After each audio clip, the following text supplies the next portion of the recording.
네, 여러분 반갑습니다. 지난 시간에 이어서 오늘은 제5절 행정법 관계의 내용 부분부터 보시겠습니다. 네, 법률에 의해서 규율되는 관계인 법률 관계는 본질적으로 권리 의무의 발생, 변경, 소멸로 이루어집니다. 따라서 행정법에 의하여 규율되는 행정법 관계, 그 관계를 공법 관계라고 할 수 있겠죠. 공법 관계도 그 내용에서 보면 공법상의 권리, 의무 관계라고 할 수 있습니다. 권리, 의무 관계라는 점에서 사법관계와 본질적인 차이는 없지만 사법관계에서는 사적 자치 원칙이 인정되어서 권리, 의무의 발생, 변경, 소멸이 사인끼리 개인끼리 자유로운에서 의해서 결정되는 데 반해서 행정법 관계에서는 법령에 의한 행정청의 일방적인 의사에 따라서 결정되는 것이 보통이라는 데 차이가 있습니다. 행정법 관계에서 권리를 공권이라고 하고요. 의무를 공의무, 공이라는 말이 들어가지고 공적인 관계이기 때문에 그렇습니다.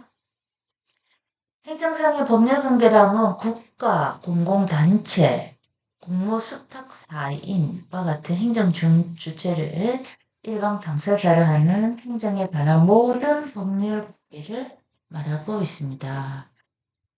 네, 행정상의 법률관계 좁은 의미로 행정 주체와 그 상대방인 좁은 의미로 다시 말씀드리면 행정 주체와 그 상대방인 국민 사이의 법률 관계인 행정, 자금법적 관계를 말하기도 하지만 넓은 의미로 봐서는 행정조직 내부 관계 및 행정주체 간 법률 관계인 행정조직법적 관계도 모두 포함하고 있다.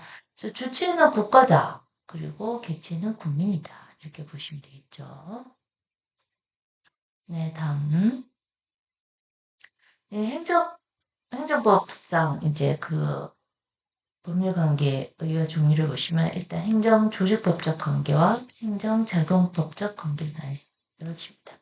행정조직법적 관계는 행정조직 내부 관계, 행정주체, 상호간의 관계로 나뉘고 행정작용법적 관계는 공법관계, 사법관계로 나뉠 수 있고 이 특히 공법관계, 이게 행정법 관계로서 권력과 권력관계, 권리관계를 나누겠죠. 국가는 일단 권력을 가지고 있기 때문에 권력관계가 공법관계에서 분류되어 나와 있습니다.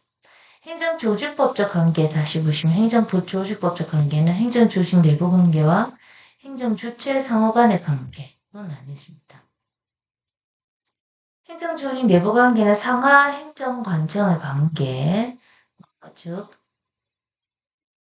권한의 위임 감독을 포함하고 대등한 그 행정관청의 관계, 행정관청 간의 협의 사무 위탁 등으로 인한 관계로 나뉘어 수 있고요. 행정주체 상호 간의 관계는 국가의 지방자치단체에 대한 감독관계, 지방자치단체 상호 간의 협의나 사무위탁 등 행정주체 상호 간의 관계에 해당합니다. 사무위탁에 맡겨서 하는 거죠. 국가가 너무 바쁘니까 국가의 그런 권리 변경 의무 이걸 대신해 줄 수 있는 단체에게 맡기는 것이죠. 행정작용법적 관계, 행정공법상 관계 보시면 권력관계가 중요하죠. 권력관계를 하면 국가 등 행정 주체가 개인에 대해서 일방적으로 명령 강제할 수 있죠. 거기에 대해 국민은 그 개인은 명령에 복종해야 합니다. 혹은 일방적으로 법률관계를 형성 변경 소멸시키는 등 행정 주체에게 개인에게는 인정되지 않지만 그런 우월적인 지위를 가지고 있다고 볼 수 있겠습니다. 그래서 예를 들어서 허가받은 영업자에게 대한 각종 의무 부과, 불법 건축물 강제 철거 이런 것들이 되겠죠. 행정주체의 행위의 공정력과 확정력, 강제력 등 법상 우월한 효력이 인정이 되죠. 이에 대한 불복도 항고 쟁소의 방법에 의하긴 합니다. 행정주체가 이러한 지위에서 행하는 행위, 공정력, 집행력, 불가집력 이것을 다 가지고 있고요. 경찰, 경찰의 표시가 되네. 특별한 효력이 인정된 보통의 권력 관계는 권력을 가지고 있는 관계죠. 그래서 일방적인 권력, 경찰, 보건, 조세, 공용 부담 등 전통적인 질서행정 분야에서 많이 발견됩니다. 허가, 특가, 인가 내지 그들 행정작용의 취소, 철회, 과세, 처분, 토지 수용 등 이런 것들이 다 그 예가 되겠습니다. 이런 권력관계는 특별한 규정이 없는 한 공법 규정, 그 공법 원리가 적용이 됩니다. 자, 거기에 대한 분쟁은 역시 행정소송으로 다뤄지게 되죠. 이제 관리관계입니다. 관리관계란 행정 주체가 공권력 주체로서가 아니라 사업 또는 재산 또는 사업 관리 주체로서 지위에서의 특정한 공공복리 실현을 위해서 공적인 재산 또는 사업을 관리 경영하는 비권력적 관계에 해당이 되겠습니다. 이 관계는 본질적으로는 경제적 주체로서 사인에 대한 관계이고 또한 비권력 관계인 점에서 사법관계의 차이가 없습니다. 다만 당의 사업의 공공성, 윤리성, 극보의 계속성 등 그것으로 말미암아 공공복리의 실현이라는 행정 목적의 달성이 필요한 한도 내에서만 특수한 공법적 규율관계를 받게 되겠습니다. 행정상 사법관계, 이게 국고관계라고 되어 있는데요. 행정 주체가 당사자인 경우에도 우월한 의사의 주체로서가 아니라 국고의 주체, 즉 사법상 재산권의 주체로서 국민에 대해 같은 성질의 강의에 같은 성질의 법률을 규율해야 한다라는 의미를 갖고 있습니다. 그래서 예를 들어서 보시면 국가나 지자체가 사인과 물품 계약 또는 도로, 공원, 항만, 교량, 건설 도급 계약 등을 체결하며 국유재산을 대부분 매각하고 국채, 지방채 이런 것을 모집하거나 수표를 발행해서 주식회사의 주주가 되는 관계 등은 모두 사법관계가 되겠습니다. 이 사법은 일단 국가와 개인, 또 국가와 어떤 회사 간의 계약을 체결하게 되는 거죠. 국가가 들어가야 들어가죠. 국가, 지자체.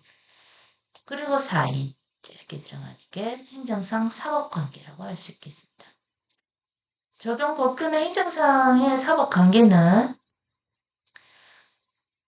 사인 상호 간의 관계같이 사법의 적용을 받긴 합니다. 그에 관한 소송은 민사소송에 의하기도 합니다. 예산회계법, 국유재산법, 물품관리법, 국가채권관리법 등에 의해서 계약의 방법, 내용, 상대방 등에 대한 특별한 제한을 가하는 경우도 있고요. 이런 특별한 공법적 규율을 가하는 법은 사법의 일종의 특별사법이 되겠습니다.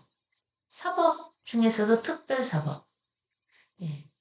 이 주체의 그 공법이 포함이 된다고도 할 수 있겠죠. 그것이 사법행위로서 본질의 병력을 가하는 것은 아니라고 하는 것이 통설 판례 입장입니다. 관리관계와의 구별 문제. 관리관계는 비권력이라고 생각하시면 되겠습니다. 오늘날 유력한 견해는 공법관계에 속하는 관리관계와 사법관계 다 같이 사법의 적용을 받는다 되어 있고요. 민사소송에 의해서 이들에 대한 공법적 규율은 그 양의 차이에 불과하다. 질적인 차이는 없다. 이렇게 보고요. 양자를 통합해서 비권력 관계 또는 관리 관계라고 앞에서 말씀드렸죠. 예, 비권력 관계이기 때문에 이게 사법이 적용이 된다고 볼 수 있겠습니다. 자, 그래서 공법과 사법의 이론적 구별에는 이런 것들이 이익설, 주체설, 성질설, 생활설, 귀속설, 구별 부인설, 종합절, 중설. 한번 쭉 읽어보시면 되겠고요. 하나하나 이 설을 따지고 들어갈 필요는 없을 것 같습니다. 소방행정법 관계 보시겠습니다. 행정상의 법률관계란 행정에 관한 법률관계, 즉 행정에 관한 당사자 상호 간의 권리의 관계를 말합니다. 국가와 국민의 관계는 법치 행정의 원리상 법률에 따라 규율되어야 하는데 여기서 나타나는 법률관계가 행정상의 법률관계인 것입니다. 따라서 소방행정법 관계란 이 부분이 중요하겠죠. 국가 공공단체와 같은 소방행정 주체, 상대방의 국민 간의 상대방 누구? 국민, 객체죠. 국민 간의 소방행정상의 권리의무 관계, 즉 소방행정작용법적 관계. 용어가 어렵죠. 소방행정작용법적. 이게 소방행정상의 권리의무 관계. 주체, 객체가 다 들어가 있죠. 그러나 넓은 의미에서 소방행정법 관계에서는 소방행정기관, 주체죠. 그래서 상하관청 또는 대등관청. 소방행정기관 상호간 내지 소방행정기관 내부의 법률 관계, 즉 소방행정조직법적 관계도 포함이 됐다. 행정활동은 기본적으로 공법에 의해서 규율된다. 그러나 행정에 관한 모든 법률 관계가 정부, 공법의 교육을 받는 건 아니다. 예컨대 소방청사를 짓기 위하여 소방기관이 건설회사 체결할 수 있겠죠. 그러한 도급계약은 사인 상호간의 도급계약과 마찬가지로 이때는 사법의 교육을 받는다. 이와 같이 행정상의 법률 관계는 따져봐야 되겠죠. 공법관계도 있고 사법관계도 있습니다. 사법관계는 국고도 들어가 있다는 뜻이기 때문에 국고관계라고도 할 수 있고요. 이 중에서 공법에 적용을 받는 공법관계를 행정법관계라고 할 수 있겠습니다. 어쨌든 사법관계 구별되긴 합니다. 공법관계를 사법관계와 구별하기 위해서는 공법과 사법의 구별을 전제를 하는데요. 대륙법계 국가에서는 공법과 사법을 구별했습니다. 이번적 법칙, 영미법계 국가에서는 국가 사인의 법적을 동일시하는 법의 지배, rule of law, 법의 지배의 원리를 받고 있습니다. 우리나라는 이 대륙법계 적용받는다고 했죠. 그래서 이원적 법체계를 적용하고 있다고 보시면 되겠습니다. 영미법계는 일원적 법칙이 하나로 보는 거죠. 그러나 언어적 작용의 특수성에 따른 법기술적 요구에서 제도적, 상대적이긴 하나 양자를 구별하는 것이 일반적이다라고 보고 있죠. 그래서 핵심 정리 부분 공사법 구별에 관한 판례 이게 애매모호한 부분이기 때문에 공법 사법 판례를 구분해 놨는데요. 공법관계는 국유재산 무단 점유지에 대한 변상금 부분은 국가가 허용하지 않았는데 무단 점유했죠. 그래서 공법. 행정재산의 사용 수익 허가와 그 취소. 국가나 지자체에 근무하는 청문경찰. 청문경찰 공법 관계들은 농지계량조합의 임직원 관계, 수법상의 수도력 납부 관계. 국유재산적. 사법관계는 전화가입 계약 해지. 이거는 개인이 계약 해지할 수 있죠. 전화가입비는 국고로 귀속이 되더라도 입찰보증금의 국고 귀속 조치, 판매권, 서울특별시 지하철 공사, 임직원 관계. 임직원 관계는 서로 사적인 관계죠. 서울철도국장의 건물 임대 행위. 서울철도국장의 업무는 공법 관계인데, 이 국장이 자기가 뭐 건물을 임대해서 쓰는 건 사법 관계를 할 수 있겠죠. 네, 이렇게 따져봐야 합니다. 판례로. 행정법 관계 당사자 누구냐. 어쨌든 이 주체 개체로 나뉘고, 그 주체가 국가이면 일단, 그 권력 관계이기 때문에 주체를 복종해야 되겠죠. 그래서 행정부 관계는 행정법에 규율되는 사회생활 관계라고 할 수 있는 바, 이러한 행정법 관계 당사자는 행정 주체와 객체를 구분한다. 행정 주체란 행정법 관계에서 행정권의 담당자, 공무원 되겠죠. 행정권을 행사하는 자를 말하죠. 행정권을 실제 행사하는 자, 그 행위의 법적 효과는 추상적 인격 제인 국가 또는 지자체와 같은 행정 주체에게 귀속되는 것이라는 점에서 주의할 필요가 있습니다. 그래서 우리는 이 세 가지 잘 짚고 가야 됩니다. 국가 뭐냐, 공공단체 뭐냐, 공무수탁 사인은 뭐냐, 이렇게 하나 짚고 내용을 잘 파악해 봐야겠습니다. 일단 국가, 행정권은 국가의 행사됨을 원칙으로 한다. 주체가 국가다. 그래서 국가 행정, 시원적인 행정 주체이다. 이 시원적은 뭔가 시원하다를 생각하실 수 있는데 그런 느낌이 아니라 뿌리를 말하죠. 근원, 시작. 그래서 이 행정 주체, 시원적인 게 누구냐? 국가다. 이렇게 보시는 거죠. 뿌리다. 다만 국가의 행정권은 대통령을 정점으로 하는 국가행정조직에서 수행되므로 외견상으로는 마치 대통령 또는 주무관청이 행정 주체인 것처럼 보이기도 한다. 근데 크게 봐서 국가가 되겠습니다. 공공단체. 국가는 모든 행정 권한을 스스로 행사하는 것이 아니고 국가로부터 독립된 공법인 공공단체. 자, 이렇게 공법인을 설립해서 그로 하여금 일정 범위의 행정을 자주적으로 행하게 하기도 하죠. 그래서 공공단체는 뭐가 있느냐? 지방행정 주체인 지방자치단체, 특별시, 광역시도, 특별자치도, 시군, 자치구. 예. 그래서 이런 지자체. 특정사업 주체인 공공조합, 예, 산림조합, 도시개발조합, 영조물 중에서도 사기업과 유사하게 운영되긴 하지만 법인격을 부여한 법인격, 영조물 법인 뭐가 있느냐? 각종 공사 및 국채은행이 있겠죠? 다 국가에서 급여를 주죠. 여기서 근무하신 분들은. 국가나 지자체가 출연한 재산을 관리하기 위해서 설립된 공법상 재단, 한국연구재단, 한국학중앙연구원. 일정 금액이 이 재단에 들어가지고 그 재단에서는 그 금액을 갖고 사업도 하고 월급도 주고 하죠. 그래서 이게 이 재단의 금액은 오름내릴 할 수 있기 때문에 얼마나 예산을 잘 따왔느냐에 따라서 그 책정되는 그 금액이 매해 또는 경년으로 달려질 수가 있습니다. 공무수탁 사인은 대신 뭔가를 받아서 하는 게 수탁이죠. 그게 예외적인 경우이긴 하지만 사인이 행정권을 수여받아서 행정권을 행사하는 경우도 있죠. 이 사법인의 조세 원천 징수 의무자. 너무 이 세금 걷어야 될 일이 많은데 이 국가에서 다 하려고 하니까 공무원을 계속 뽑을 수도 없고 그래서 전문 적으로 이렇게 조세 업무를 하실 만한 분을 뽑죠. 뽑아서 맡기죠. 대신 이제 국가의 준 공무원 역할을 할 수 있는 거죠.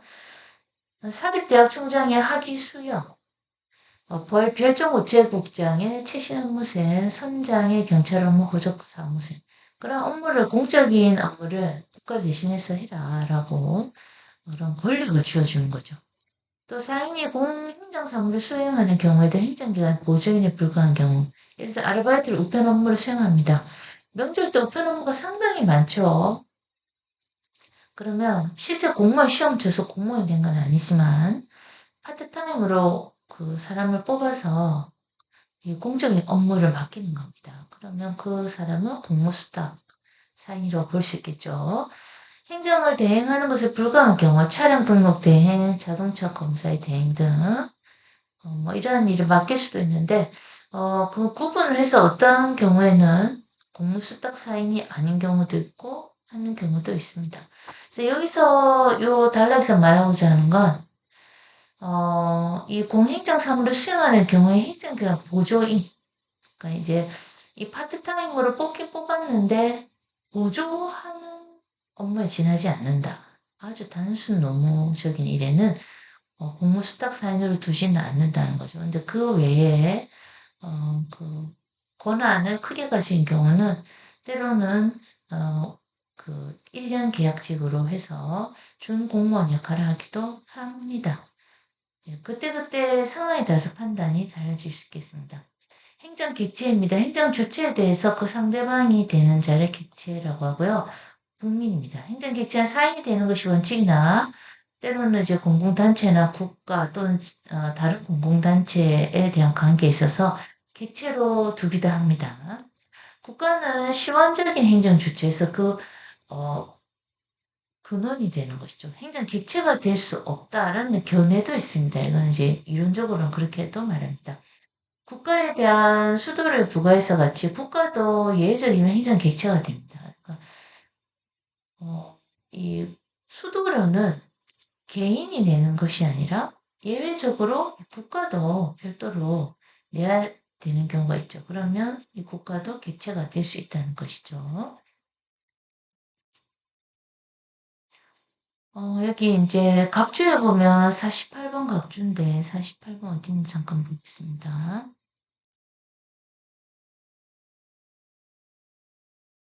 지금 예. 요 각주에 딸린 부분을 다시 한번 확인해 보시면요. 여기에 사법인의 조세 원천 징수 의무자 그래서 각주 여기 48번 달려 있죠. 잠깐 보겠습니다. 이 공무수탁 사인 부분 좀 까다롭기 때문에 네, 여기 보시면 대법원은 사법인의 조세 원천 징수 의무자 행위를 보조 행위로 보아서 공무수탁 사인을 부정한 바 있다. 이렇게 돼 있네요. 음, 원천 징수 의무자는 소득세법 제142조, 제143조 규정에 의거해서 자동적으로 확정된 세액을 수급자로부터 징수하여 과세관청에 납부해야 할 의무를 부담하고 있으므로 그의 원천 징수 행위는 법령에서 규정된 징수 및 납부 의무를 이행하기 위한 것에 불과한 것이지 공권력 행사로서 행정처분을 한 경우에는 해당하지 아니한다. 그래서 이 공권력 행사 할 수 없습니다. 그 말하는 거죠. 자, 행정법 관계의 특질 여기 있습니다.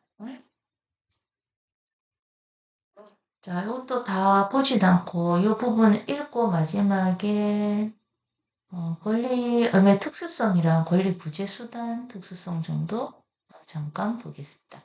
일단 행정법 관계 특징, 공법이 사법과 다른 특색이 인정되는 것처럼 행정법 관계도 사법과 구별이 됩니다. 행정법 관계의 특질은 행정 주체와의 우월성이 인정되는 권력 관계죠. 그래서 중요한 게 이 주체 국가는 우월성을 가지고 있고 권력을 쥐고 있죠. 그래서 행정의사의 공정력과 구속요건적 효력 갖춰야 되고요. 행정의사의 확정력 또는 존속력 필요하고요. 행정의사의 강제력 대표적이죠. 그리고 권력관계와 관리관계를 통틀기도 합니다. 요 관리관계는 앞서 보셨지만 비권력관계도 있습니다. 권리함의 특수성, 그리고 권리 구제 수단의 특수성 이런 것들이 있습니다. 그래서 행정의사의 공정력, 공정력. 공정력 일단 행정행위가 행해지면 행정행위에 하자가 있더라도 그 흠이 중대하고 명백하여 무효가 되지 않는 이상은 권한 있는 기관이 취소권 또는 행정기관 또는 수소법원이라고 되어 있는데 취소되기 전까지는 상대방 및 이해관계에 대해서 일단 유효하다 이렇게 볼 수 있죠. 구성요건적 효력, 구성요건을 잘 갖춰야 되겠죠. 구성요건적 효력이란 행정행위가 존재하는 이상 비록 흠이 있는 행위일지라도 무효가 아니란 제3의 국가기관은 법률에 특별한 규정이 없는 한 그 행정행위의 존재 및 내용을 존중해서 스스로의 판단 기초 또는 구성요건을 삼아야 하는 구속력을 말한다 이렇게 돼 있죠. 위에서도 말했지만 그 흠이 중대하고 명백해서 무효가 되지 않는 이상은 권한 있는 기관. 취소되기 전까지는 상대방의 이해관계인에 대하여 일단 유효하다. 힘을 갖고 있기 때문에 그렇죠. 힘, 권력. 행정의사의 확정력 또는 존속력 보시면 행정행위의 적법 여부를 불확정한 상태로 오래 방치해 두는 것은 행정법 관계 안정성 견지에서 바람직하지 못하다. 따라서 행정행위에 대한 쟁송을 인정하는 경우 쟁송 제기 기간이 경과하거나 행정심판이 확정된 경우에는 더 이상 행정행위의 효력을 다툴 수 없게 하는 것. 더 이상 다툴 수 없게 하는 것. 불가제기라고 할 수 있다. 행정처 자신도 일정한 경우에는 이를 인정하는 행위. 수익적 행정행위에는 이런 행정행위 내용을 자유를 취소 변경할 수 없도록 하는 것을 불가변력. 움직일 수가 없죠. 이런 행정의사의 확정력, 힘을 갖고 있기 때문에 그렇죠. 행정의사의 강제력이 압도적인 표현이라고 할 수 있겠죠. 행정의사의 실효성 확보하기 위해서 행정결정에 강제력이란 오월한 힘이 인정되죠. 이걸로 말 다 할 수 있겠죠. 권리의무의 특수성, 사법관계에 있어서 권리의무는 상호 대립, 이해관계에 놓여 있고요. 행정법 관계에서 어때요? 양 당사자의 상호간의 이해가 대립되는 게 아닙니다. 다만 공익을 위하여 인정되는 것이기 때문에 권리가 동시에 의무라는 상대성이 인정됩니다. 따라서 행정법상 권리 의무는 사법상 권리 의무와는 다르죠. 그래서 이전 부기가 제한되고 특별한 보호가 행해진 경우가 많죠. 그래서 권리 의무의 특수성, 공익을 위하는 인정이 된 공권력이 작동이 되기 때문에 그 우월한 지위를 갖고 있는 거 이길 수가 없습니다. 권리 부재 수단의 특수성, 행정법 관계에서는 권리가 침해된 때 사건이 침해된 경우가 다르죠. 그래서 이 특별한 부재 수단, 행정상의 손해정보제도, 손해배상 손실보상, 행정상 쟁송제도, 행정심판, 행정소송 이런 것들이 다 준비되어 있습니다.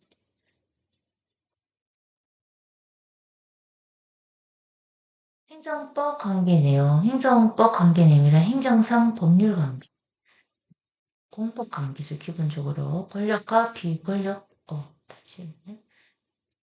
네, 공법 관계, 권력 관계, 비권력이 다 들어가는 관계가 할 수 있겠죠. 당사자가 지금 권력 의무 관계인데 이때 행정법 관계도 본질적으로는 권력 의무 관계이긴 하죠. 사법 관계 다름이 없다. 다만 행정법 관계에서는 권력 의무 공공성으로 말미암아서 사법 관계와는 다른 특색이 있다. 당연히 그렇죠. 이 공공성, 공공의 이익을 우선하기 때문에 우월적 지위를 갖고 있다고 볼 수 있겠습니다. 자, 여러분 들어주셔서 감사합니다. 다음 시간에 뵙겠습니다.